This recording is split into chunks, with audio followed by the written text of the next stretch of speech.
Tiene título universitario equivalente a accidentólogo y documentólogo del Instituto de Criminalística y Criminología de la Universidad Nacional del Nordeste, año 1998. Tiene licenciatura en título universitario equivalente a 5 años, licenciatura en Ciencias Criminalísticas y Criminología, y el Instituto de Criminología y Criminología de la Universidad Nordeste también del año 2000. Tiene curso de posgrados en la cooperación internacional y propiedad intelectual, también en la misma Universidad Nacional del Nordeste.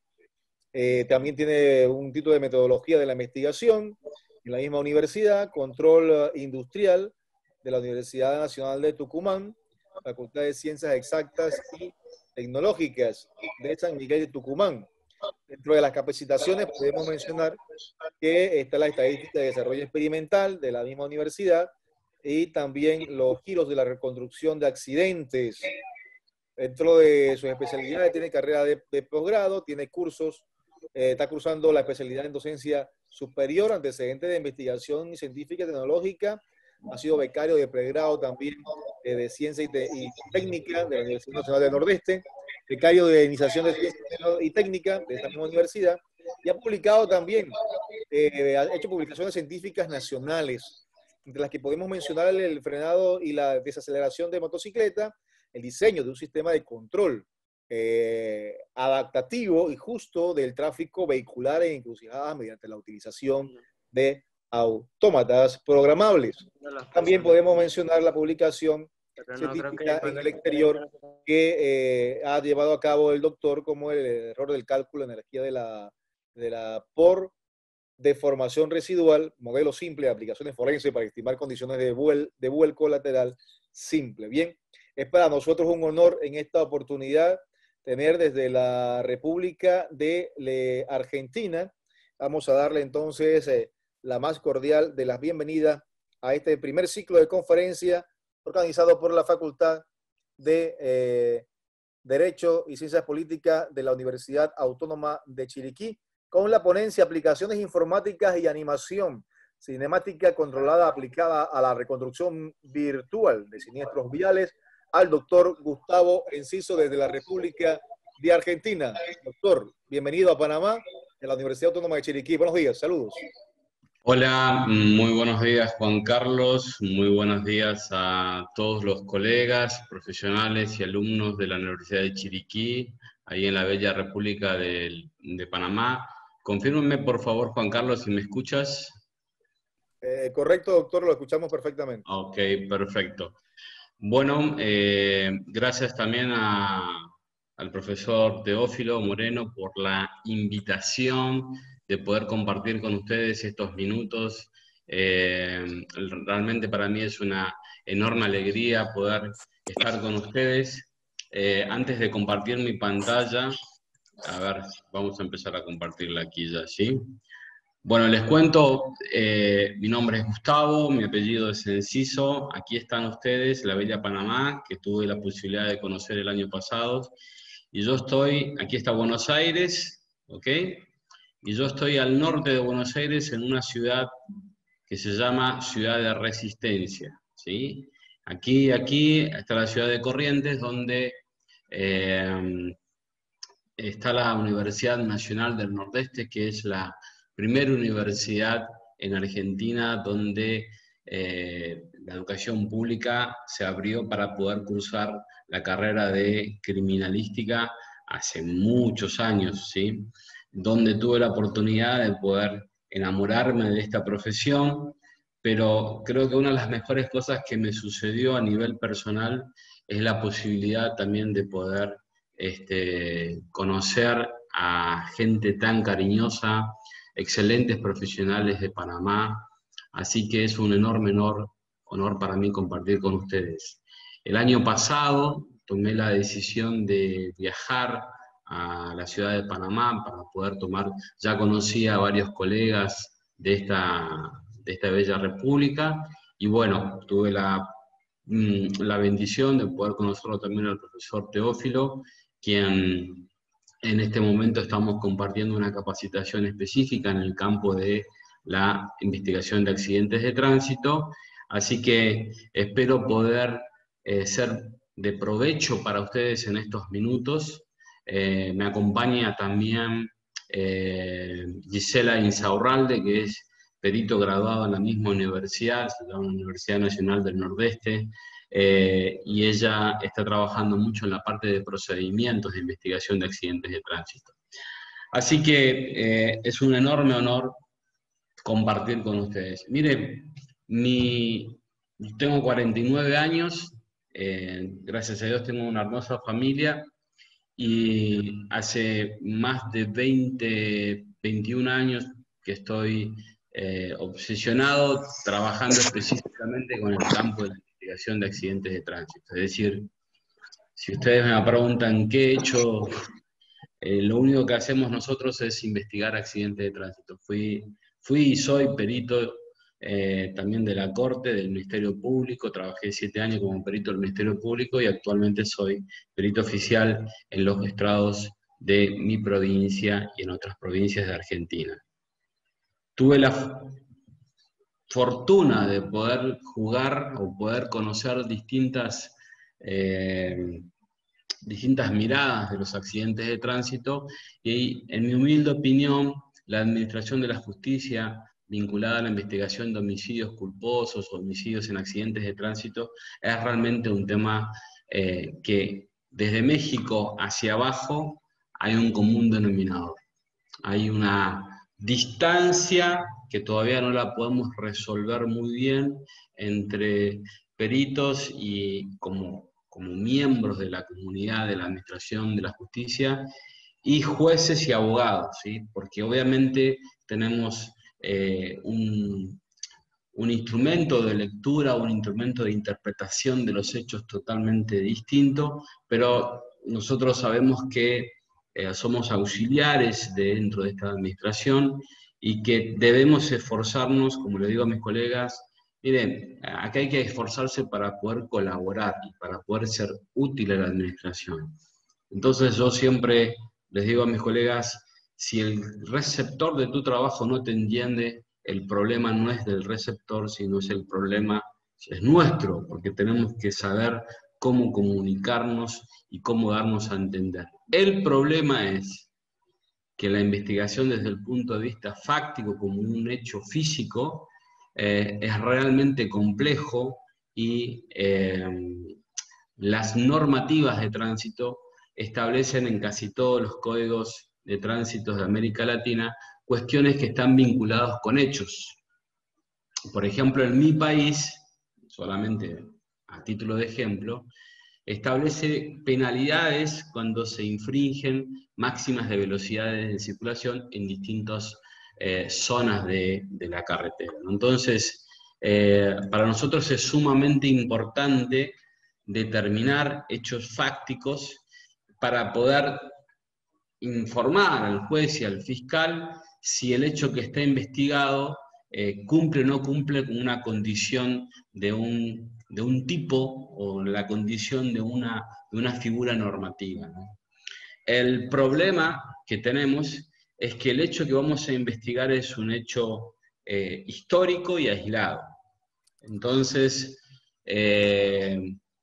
esto a veces nos juega en contra y realmente es difícil. Si ustedes se van al médico a prestar un servicio o a solicitar, inmediatamente pueden recibir la calidad del servicio, ¿sí?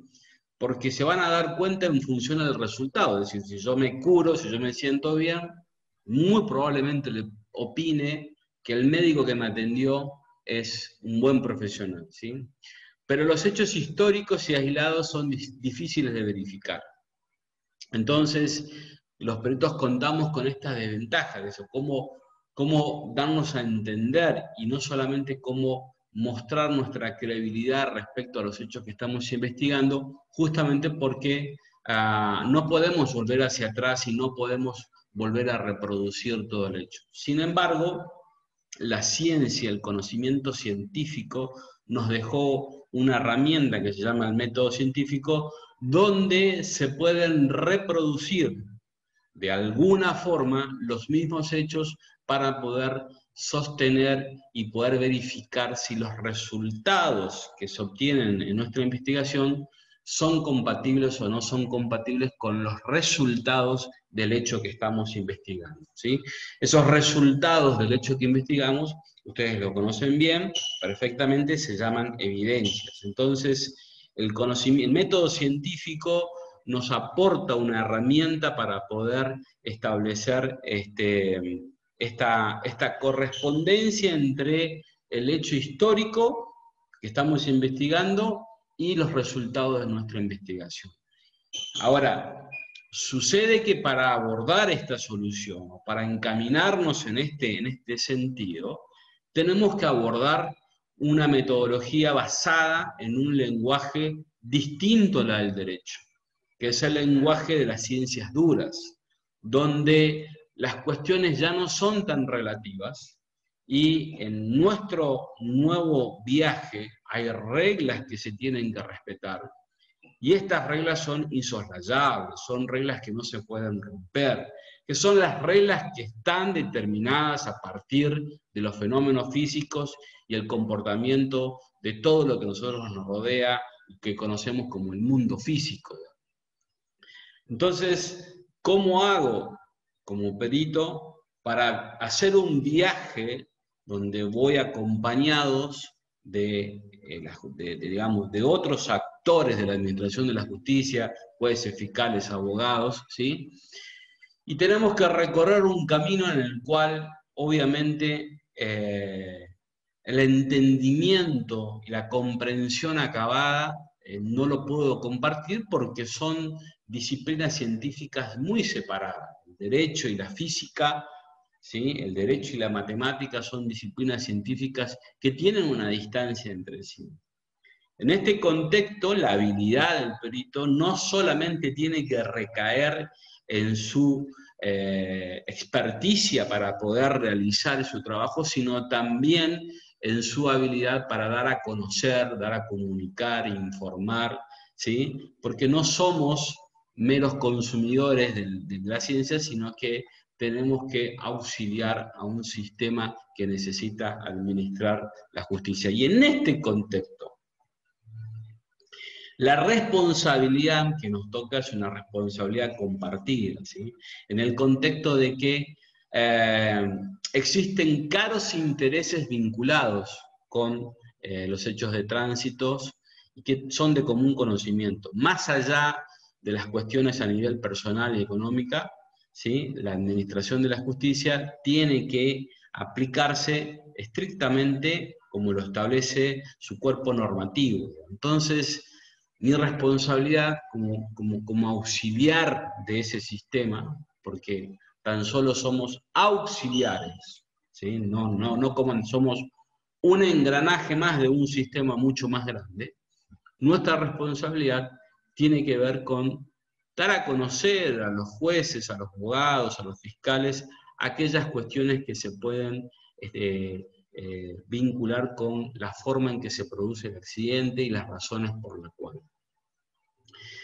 Miren, la verdad que no hay cosa más desafiante para un perito que hacer esto, ¿no? El gran problema es, que esta disciplina es una disciplina relativamente nueva. Si la investigación de accidentes de tránsito con una mirada científica no tiene más de 50 años. Y en este contexto, todavía esta actividad científica requiere de cierta regulación, de cierto ordenamiento. De esto Gisela les va a hablar un poco más adelante, porque es importante los métodos, los procedimientos, ¿sí? Y tenemos que hacer una mirada crítica y al mismo tiempo un reconocimiento a nuestros pares de Norteamérica que tienen un camino mucho más avanzado en este conocimiento científico, ¿no? Pero, si me permiten una pequeña y humilde opinión, el perito, como apenas un auxiliar, debe amplificar y trabajar en forma permanente en el conocimiento científico, en la adquisición de este conocimiento científico, ¿sí? Porque el fenómeno de la colisión o el fenómeno de los accidentes de tránsito son muy complejos, y cada día nos damos cuenta que hay nuevos detalles que tenemos que tener en cuenta.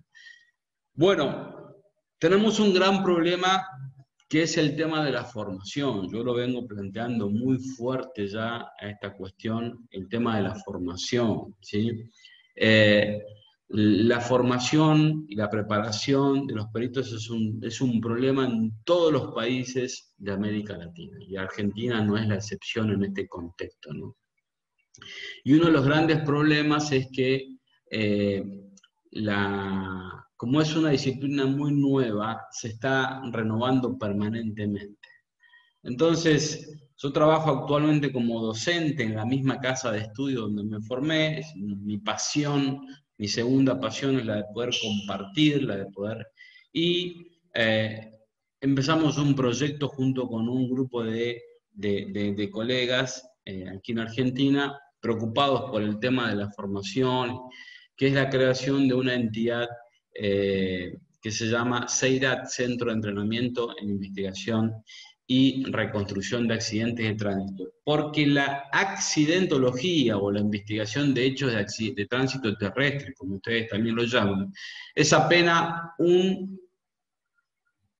uno de las especialidades del campo de la ciencia forense o el campo de las ciencias criminalísticas, ¿sí?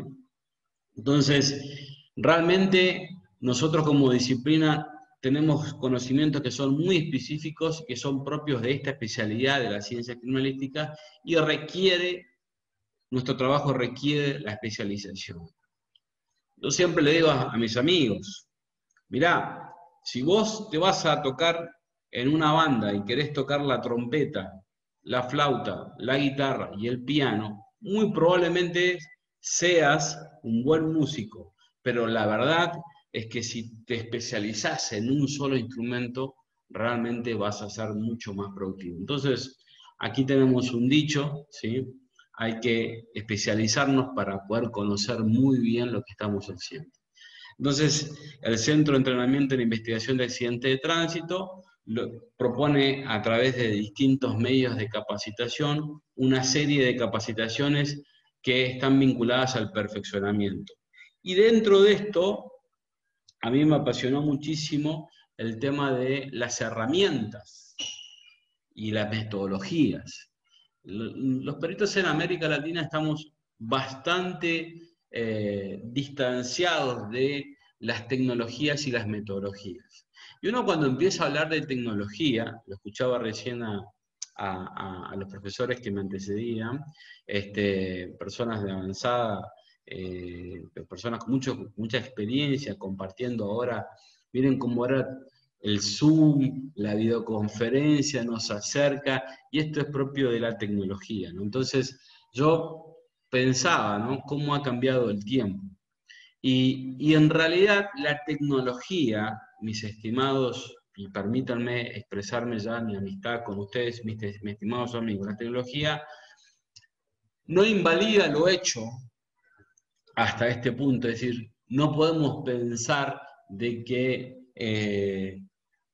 todo lo que se hizo sin tecnología estaba mal hecho, sino que en realidad la tecnología lo que nos permite es ser más específicos, a lograr la especificidad dentro del proceso de investigación. Hay un desafortunado, hay algunas personas que desafortunadamente piensan de que sin tecnología el perito no puede desarrollar su tarea. Y yo creo que esto es absolutamente engañoso. Si pensamos que la tecnología es solamente lo electrónico o lo que está en Internet, obviamente esto es un pensamiento totalmente errado. La tecnología tiene que ver con las habilidades que tiene el ser humano para poder resolver ciertos problemas. Y nuestro problema principal dentro del campo de la investigación son las evidencias, ¿sí? O sea, yo soy profesor de física y me hubiese encantado que resolver un accidente de tránsito sea lo más parecido a un problema de física, que uno abre el libro, está el planteo, están los datos y hay que aplicar un método. Sin embargo, siempre le digo a mis amigos, ustedes nunca van a encontrar los datos escritos en un lugar de un accidente, tienen que hacer un proceso de transformación de las evidencias al dato científico, y esto requiere en gran manera de técnicas, y la tecnología nos puede ayudar a ser mucho más específicos en esta área.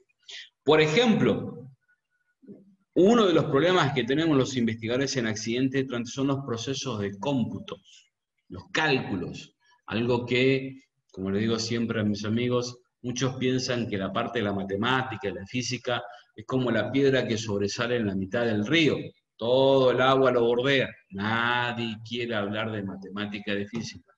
Pues necesitamos esas herramientas porque esa es la base del conocimiento científico de las ciencias exactas. Y sin esas herramientas es imposible valorar y imposible auxiliar con un método científico a la justicia.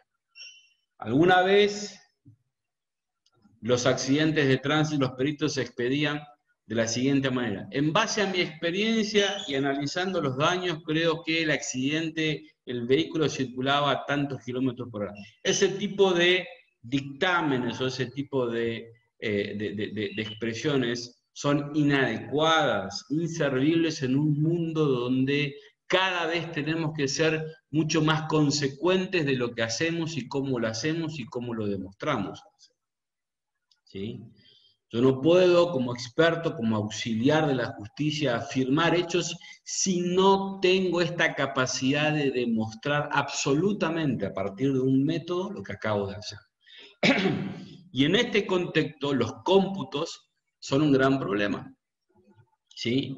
¿Por qué? Porque el perito necesita realizar una serie de cómputos. Y antes utilizábamos la calculadora, y antes de la calculadora utilizábamos los dedos, ¿sí? Después de la calculadora apareció la calculadora científica, ¿ok? Pero hoy por hoy existe una serie de herramientas a nivel tecnológico que nos permiten procesar la información de una manera mucho más segura y controlada, ¿ok?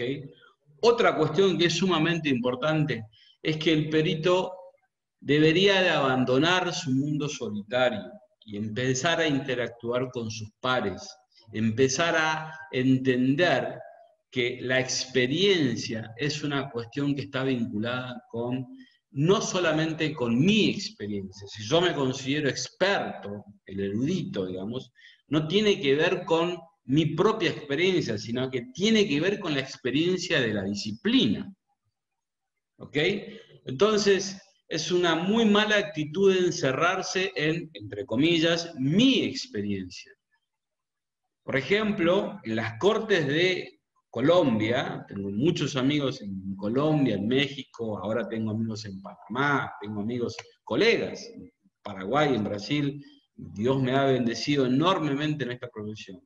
Pero cuando el perito es declarado llamado a declarar una corte y el juez le pide sus antecedentes, en Colombia es muy típico que el perito empiece a decir: yo he resolvido más de 340 casos o 2000. Eso no es una garantía de que estamos haciendo bien las cosas, porque puede ser que hace más de 300 casos que me vengo equivocado si es que yo no apoyo mi propia experiencia. Mi experiencia no tiene valor. Lo que tiene valor es la experiencia de la comunidad científica. Esa es la que tiene valor. Y esa experiencia es la que yo tengo que hacerme propia. Entonces, cuidado con aquel perito solitario que acumula experiencia propia y que no interactúa con la experiencia de la comunidad científica. Y si uno, hablando de la comunidad científica, ¿sí?, donde yo me puedo respaldar, porque si me equivoco el error es mío, ¿sí?, pero difícilmente toda la comunidad científica se equivoque. Entonces, si yo progreso mis estudios, mis investigaciones en base a la experiencia de la comunidad científica, tengo que seguir ese rumbo, que es el rumbo del crecimiento del estado del arte. Y en este contexto, los software son instrumentos que nos permiten poder sistematizar ese conocimiento. Entonces, en Argentina hemos desarrollado una herramienta, la primera herramienta en América Latina y una de las pocas, y ojalá que esto sea mucho más competitivo, digamos, ¿sí? Pero yo me fui transformando con los años en un perito y fui viendo todas las necesidades que nos rodeaban y empezamos a trabajar sobre esas necesidades. Y necesitábamos tecnología para sistematizar.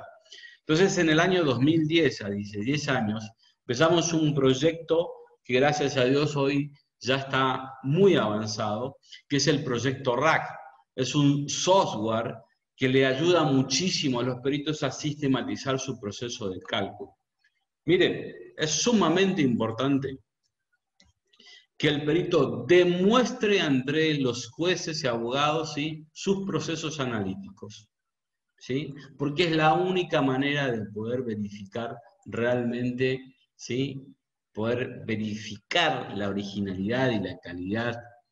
Tenemos que empezar a hablar sobre procesos de control de calidad dentro del trabajo pericial, ¿sí? Esto no es ser moderno, esto es ser elocuente con el avance del conocimiento científico. Los jueces, abogados y fiscales tienen que tener una herramienta para poder controlar nuestro trabajo. O sea, esta distancia entre lo técnico y lo jurídico, entre la matemática y la física y lo jurídico, muchas veces es utilizado por los peritos como una ventaja, y esto tiene que desaparecer. Por eso nosotros El gallo. hemos... ¿Sí? Perdón. No sé si alguien hizo una pregunta. Sé que tengo aproximadamente unos 40, 45 minutos. Por eso nosotros estamos desarrollando, estamos preocupados en cómo los jueces nos pueden evaluar a nosotros, ¿sí? Pero bueno, déjenme contarles un pantallazo. Esta herramienta que les estoy mostrando a ustedes, básicamente es una herramienta que nos permite en gran manera, poder sistematizar todo nuestro proceso de análisis. El perito solamente tiene que, basado obviamente en las evidencias, escoger una serie de ecuaciones matemáticas y físicas y las puede procesar ordenadamente. Esto nos va a permitir compartir juntamente con la administración de la justicia, nos va a permitir compartir y ser mucho más claro con nuestros detalles técnicos. Siempre sospechen, mi consejo de amigo, tengan cuidado con aquellos peritos que no comparten esta información, porque la hoja de cálculo, el trabajo meticuloso del análisis matemático y física, que tal vez para el juez le parezca un documento muy duro, ¿sí? Pero el perito tiene que poner las cartas sobre la mesa, tiene que ser claro. A ver, voy a tratar de ser muy sincero y espero no, Teófilo, no te enojes conmigo, espero no cometer un sincericidio, ¿sí? Pero realmente no tenemos que superar esa etapa en la cual la credibilidad de un perito estaba en su oratoria, en su verborragia. En realidad esto no es así. Hay que ser muy contundente con la información.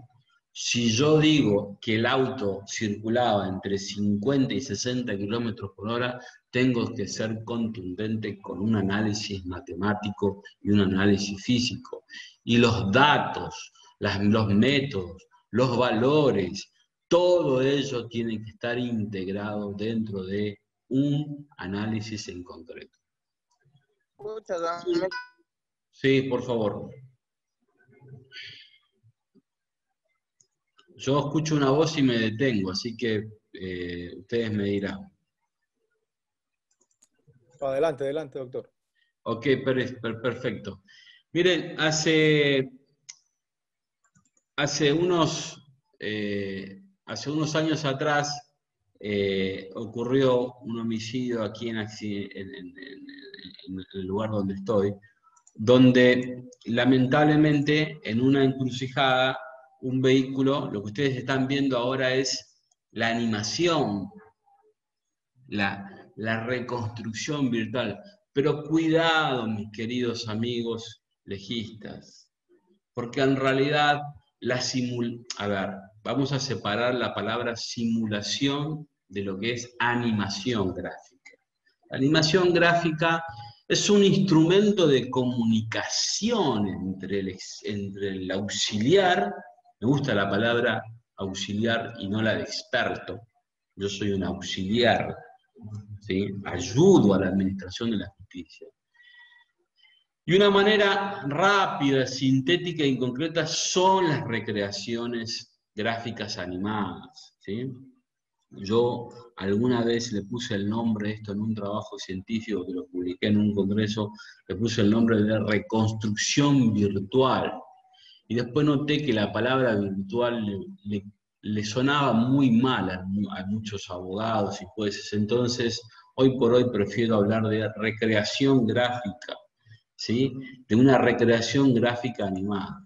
Estas recreaciones gráficas animadas están fundadas en evidencia, es decir, yo no puedo ser convincente y sería muy pobre de mi parte pensar que puedo ganar un proceso judicial o una defensa o la acción de un litigio, ¿sí? Por estas herramientas tecnológicas. Creo que tenemos que ser muy inteligentes en esta cuestión.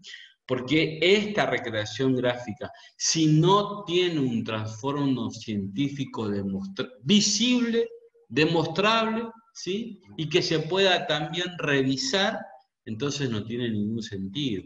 En este hecho, una chica que recién tenía su licencia de conducir colisiona perpendicularmente contra una persona que estaba alcoholizada, quien sube a la acera. Aquí había un señor, o dos personas que estaban en una heladería tomando un helado, se produce allí el atropello final, ¿no? Lamentablemente muere esa persona.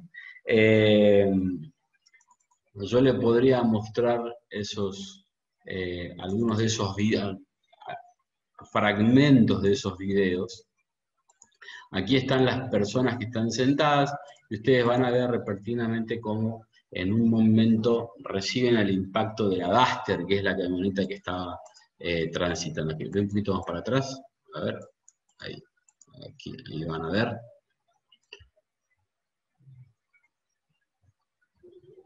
Esta para aquí queda la persona atrapada entre la camioneta y el poste. Bueno, lamentablemente se produce la muerte de esta persona.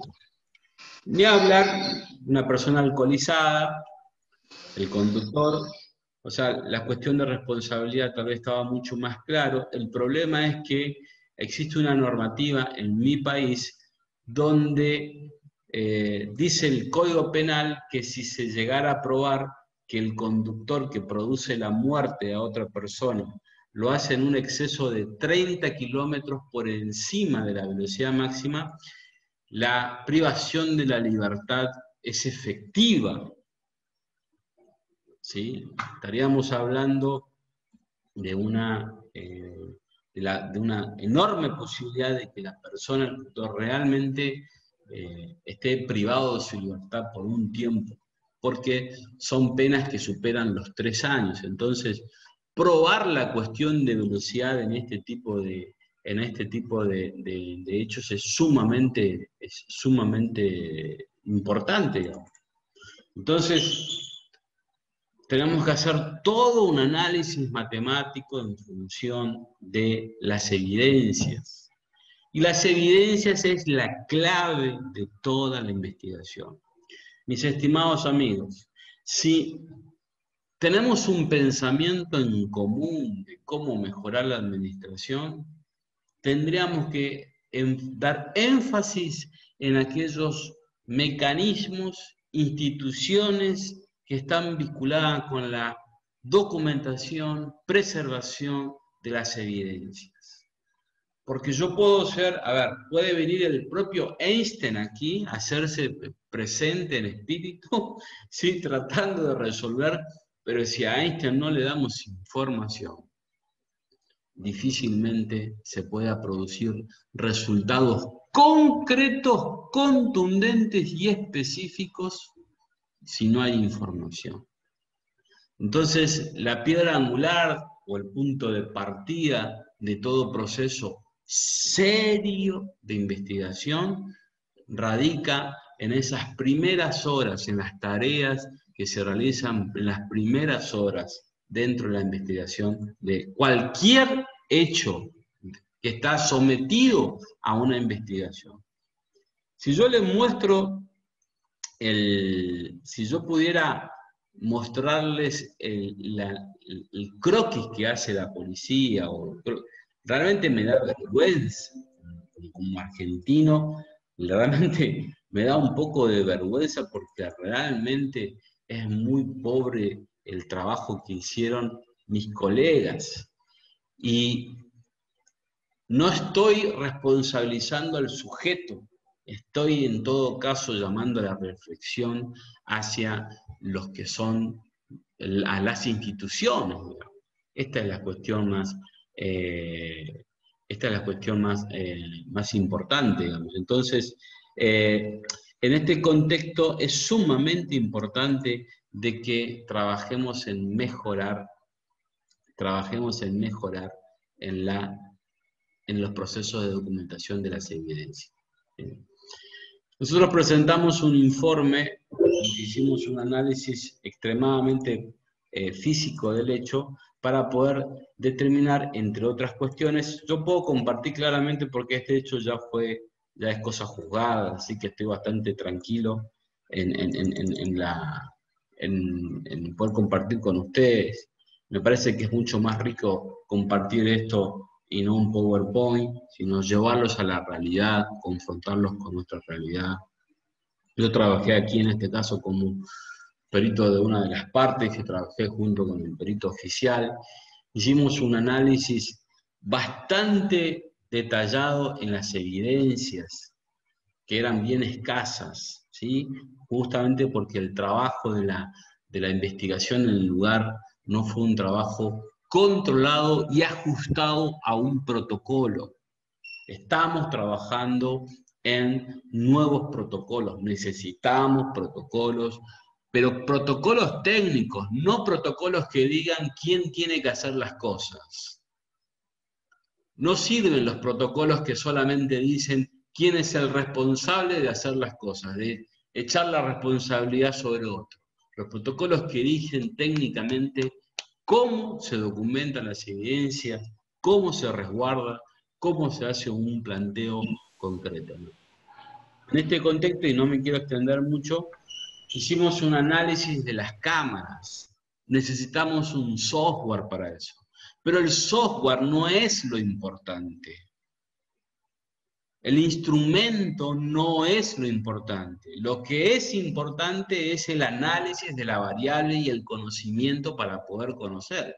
Miren, cuidado con esto digamos, porque vemos muchos informes periciales donde el perito, basados en el video, calculamos la velocidad tanto. Bueno, pero ¿cuál fue el análisis que hicieron sobre el video? Y contamos los cuadros. Cuidado aquí porque existen protocolos internacionales de cómo trabajar con ese tipo de evidencia. Y tenemos que conocerlo, tenemos que respetar. Hoy por hoy el video o los videos son los nuevos documentos que se incorporan fácilmente en un proceso de investigación. Nosotros no teníamos información de las marcas o sea, no había marcas de arrastre. Es muy común que el experto se equivoque diciendo no se puede calcular la velocidad porque no hay marcas de arrastre, como marcas de frenado, ¿sí? En realidad el discurso está errado, porque el experto debería decir yo no puedo calcular porque no hay marcas de arrastre. Es una mentira decir que la inexistencia de marcas de arrastre o la inexistencia de marcas visibles me imposibilita investigar la desaceleración o la velocidad de un vehículo. Mire, si solamente nos apoyamos en lo visible, Realmente me da pena por las víctimas de los accidentes de tránsito, me da pena por la calidad de la administración de la justicia, si solamente nos basamos en las cosas visibles.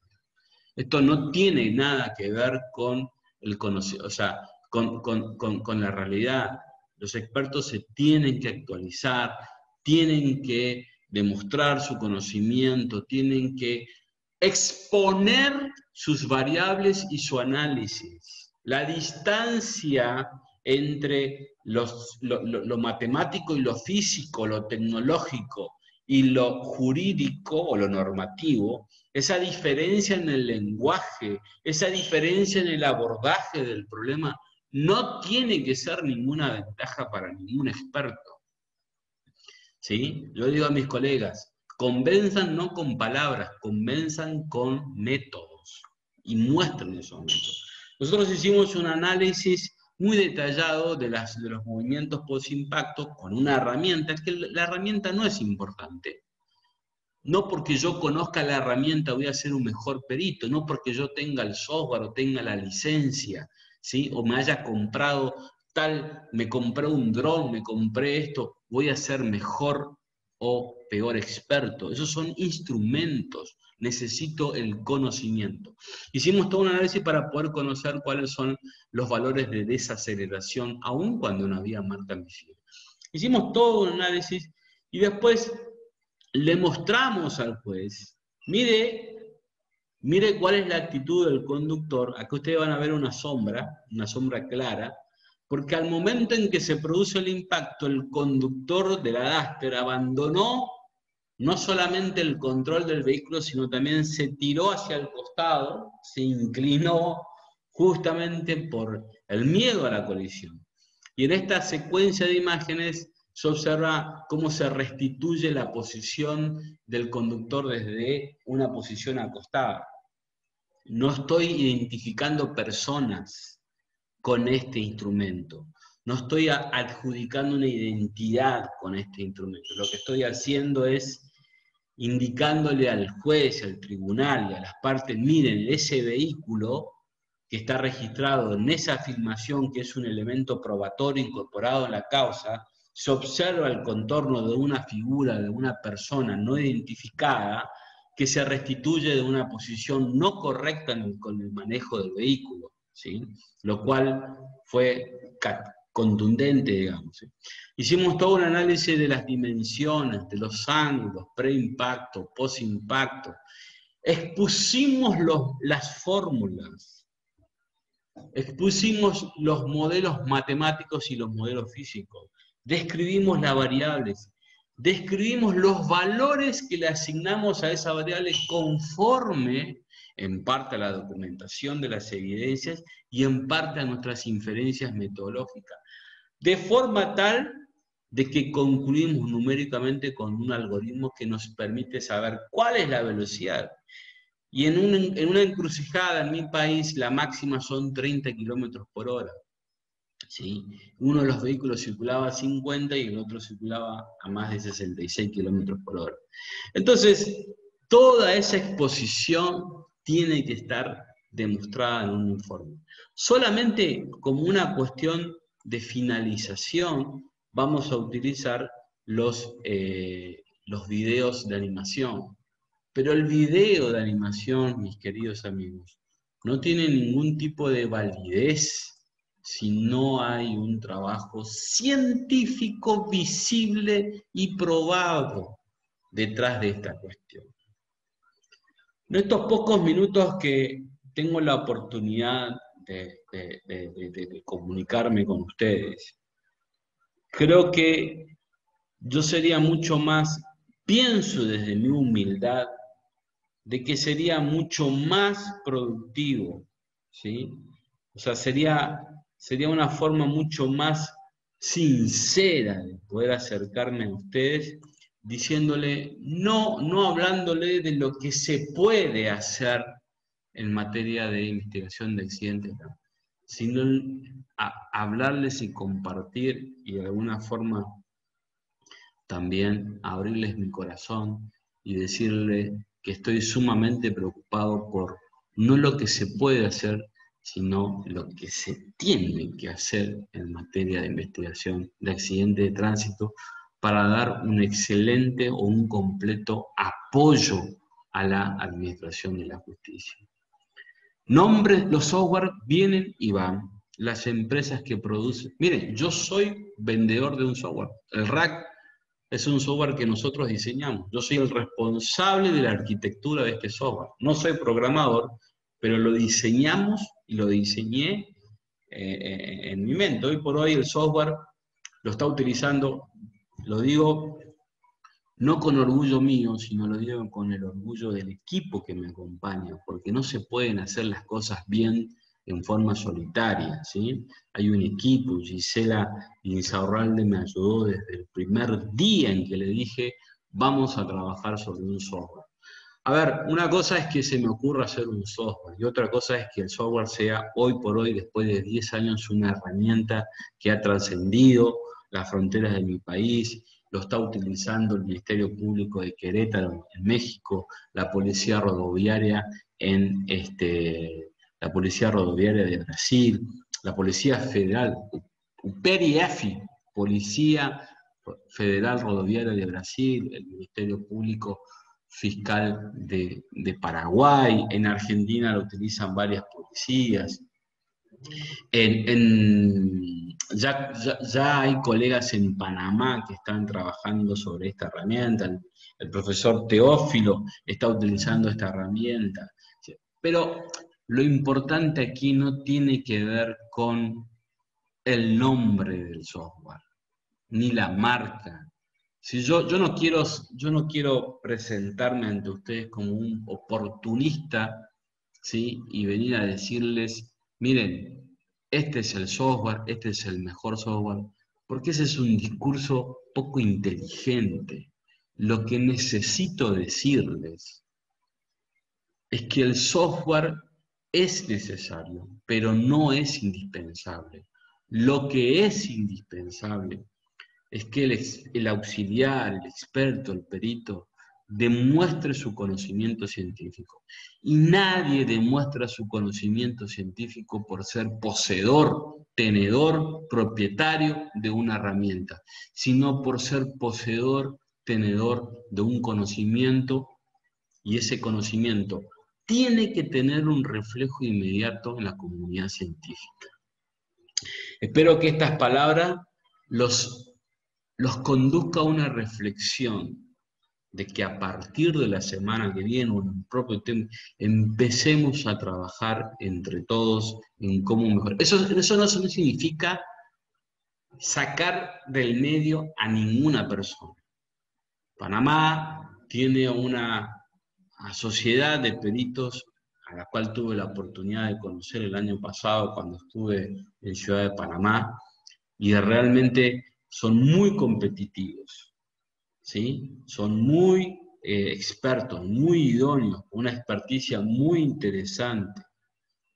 Ahora, cosas para mejorar las hay, y también las hay en mi país. Yo tengo que mejorar cada día, yo tengo que seguir investigando, ahora tengo que empezar a investigar sobre Big Data, empezar a investigar sobre cómo investigar los accidentes de los autos autómatas. Es una tecnología que se viene. Tal vez ya me jubile para cuando esté en Argentina esos autos. Hace un par de años tuve la oportunidad de viajar por segunda vez a Europa y visité Italia. En Italia los autos eléctricos son común y corriente. En Argentina ya empiezan a ver los vehículos híbridos. Entonces tengo que estudiar, tengo que investigar eso. Me tengo que meter en el campo de la electrónica.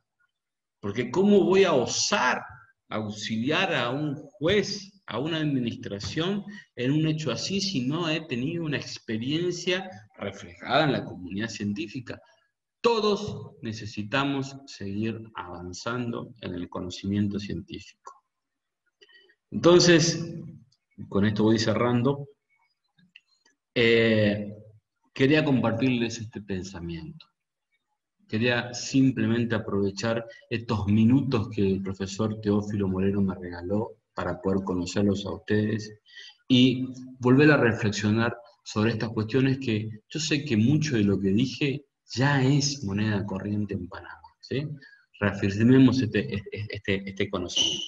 Es cierto que un perito, aparte de tener las herramientas del software, debe ser analítico, y lo principal es conjugar sus conocimientos con lo analítico, o sea, entender la biomecánica del accidente para luego establecer la causalidad, a lo que nuestro director de la escuela, el doctor Teófilo Moreno, manifiesta: es correcto analizar todos sus elementos que lo involucran para poder establecer a través de una supresión mental hipotética de todas las posibles causas hasta llegar a la causa basal.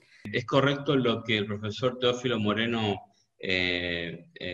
respondió, es decir, repito esta cuestión, ¿no? O sea, ser tenedor de la herramienta no es una cuestión, digamos, no es una cuestión que me permite resolver. Necesitamos integrar la herramienta tecnológica como dijo Juan Lara también, con el análisis crítico, un análisis analítico, con un análisis autocrítico también, ¿sí? Tenemos que ser capaces también de cuestionarnos nuestros propios resultados, y ahí es importante también ver qué dice la comunidad científica, qué dice, digamos, mis pares. Entonces, coincido absolutamente con lo que dijo el profesor Teófilo. Aparte del título de investigación criminal y seguridad, que toma 5 años, hay que estudiar otra licenciatura en matemáticas, o si ese aprendizaje se adquiere en posgrado. El ejercicio del estudio es un ejercicio permanente, ¿no? Es decir, yo hago siempre un análisis crítico de mi posición como profesional egresado de una casa de estudio, de una universidad. Y si yo hoy analizo, 22 años después de que terminé mis estudios, ¿sí? Si hoy yo analizo, digo, ¿qué me ha aportado la universidad que hoy lo pueda estar capitalizando en mi trabajo, ¿sí? Lo que me aportó fue, hoy por hoy, muchos valores que creo que no lo hubiese podido adquirir en otra medida de formación, otro formato de formación. Y tal vez conocimiento científico me aportó mucho, pero de un conocimiento que hoy ya está desactualizado. Entonces, yo valoro mucho lo que la universidad me formó. Me formó en valores, más allá de darme una profesión, en valores, y creo que me dio algo que es irreemplazable, que es el hábito del aprendizaje, el hambre de querer aprender, ¿sí? Ese hambre, ese apetito, me lo formó la universidad. Si lo tengo que medir en materia de conocimiento, por supuesto. Cuando yo terminé los estudios hacíamos los planos en papel, en hojas de calcar, con bolí, Hoy ya no, ya mi tablero de dibujo creo que tengo unas macetas ahí arriba de mi casa porque no lo ocupamos más. Pero son los valores los que me aportó la universidad. Y íntegramente yo les quiero decir a los alumnos, ¿sí?, que la vida y las probabilidades de desarrollarse como ser humano son muy potenciadas por la universidad. Por lo tanto, no queda otra opción más que seguir estudiando, ¿sí?, porque es la única forma de poder actualizarnos. ¿Puede compartirnos su opinión sobre videocámaras y radares en la vía como forma de prevención? Bueno, la prevención en materia de seguridad, en materia de accidentes de tránsito, es una de mis grandes pasiones, ¿no? Y los latinos tenemos un gran problema, que es el problema de la conciencia. Hay un psicólogo muy famoso, la teoría de Maslow, la pirámide de Maslow, ¿sí?, que establece claramente, digamos, que a medida de que nuestras ambiciones van cambiando, eso demuestra mucho cuáles son nuestros comportamientos. Decía Maslow que mucho de cómo entender cómo nos comportamos tiene que ver con resolver nuestras necesidades. Y aquí tenemos un gran problema en la comunidad, tanto en Panamá como en muchos países de América Latina, ¿no? Porque realmente la comunidad no le da el valor que tiene que ser el cuidado, ¿sí?, en materia de seguridad. Por ejemplo, yo siempre le digo a mis amigos, cuando tú sales de tu casa, tú eres el que trae el salario, traes el pan para el alimento, pagas los impuestos, el padre, o sea, o el trabajador o la mamá, son los que están allí, teniendo siempre presente la familia como una célula, son los que están sosteniendo eso. Entonces, tenemos que cuidarnos, yo no puedo ser imprudente, no puedo ser imprudente. Ahora, si yo no entiendo esto, es bueno que el Estado, es muy bueno que el Estado realice una gestión para poder cambiar mi manera de pensar, ¿sí? Hay una teoría muy vieja, la del condicionamiento clásico, ¿no? Las que, bueno, ahí yo creo que el Estado es suficiente. A ver, una cosa es un Estado que nos induce a adquirir hábitos y otra cosa es un Estado perseguidor, el que va detrás de la billetera. ¿Sí? Entonces, todas las políticas, tecnologías, campañas, gestiones que tienen que ver con hacer que el ciudadano reflexione en su materia y de alguna manera cambie su hábito, son buenas. En mi país, en la zona donde yo vivo, lamentablemente somos hijos del rigor.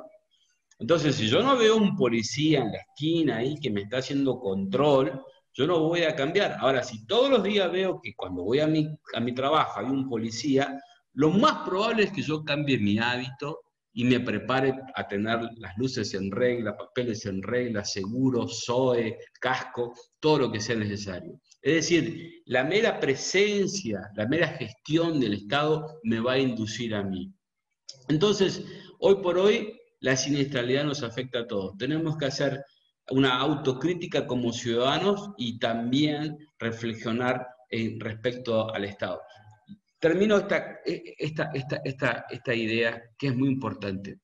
No sé cómo fue en Panamá, pero en Argentina, en las primeras semanas de la pandemia, era impresionante la cantidad de funcionarios del orden de la seguridad pública presentes en las vías haciendo control, porque aquí teníamos restringido la movilidad. En Argentina, si tú querías ir al trabajo, tienes que justificar con un documento. Creo que en Panamá era, según el número de documentos, según el sexo, habían reglas parecidas. Bueno, pero era impresionante, había un policía prácticamente cada cuadra. Entonces yo me puse a pensar lo siguiente, qué bueno hubiera sido que el Estado utilice esos recursos también para hacer prevención de otra pandemia que es la pandemia de los accidentes, ¿sí? A ver, entonces llegué a una segunda conclusión. Si morimos en los accidentes de tránsito y la gente no reacciona, ¿sí? No hace nada, el Estado hace lo de siempre, y tenemos una nueva forma de morir, que es la pandemia, evidentemente lo que nos está asustando son las nuevas formas de morir. Porque el Estado salió con todas sus herramientas a ejercer el control sobre este problema. Sobre un problema que nos acosaba en la salud pública. Y los accidentes también es un problema, es un problema sanitario. Es decir, qué extraño esto para reflexionar, ¿no? O sea, a ver, ¿qué nos asusta? ¿Las nuevas formas de morir? ¿O esto va a pasar porque ya nos vamos a acostumbrar a ver X cantidad de muertos en la pandemia? Entonces, ¿dónde está el Estado? Miren, como ciudadanos aprendimos a andar en la calle con barbijos, porque el Estado nos decía, tenés que salir a la calle con barbijos, tenés que hacerte un control todos los días. Y nos hemos acostumbrado y hemos aprendido, o sea, el ciudadano también tiene esa capacidad de aprendizaje si el Estado está presente. Creo que tenemos que reflexionar en esas cuestiones, ¿no? Creo que también tenemos que ser bastante críticos en este aspecto. Yo creo que el Estado es indispensable para las políticas de seguridad en materia de prevención de accidentes de tránsito. Y yo creo que el Estado tiene los recursos. Es una cuestión política, es una cuestión de interés social, porque si los ciudadanos hacemos presión sobre este problema de la siniestralidad, el Estado y el político va a reaccionar. El problema es que estamos acostumbrados a morir en accidentes de tránsito, pero nos asusta morir por el COVID-19. Entonces, el Estado reacciona ante ese susto. Hay que reflexionar un poco sobre esta cuestión, ¿no?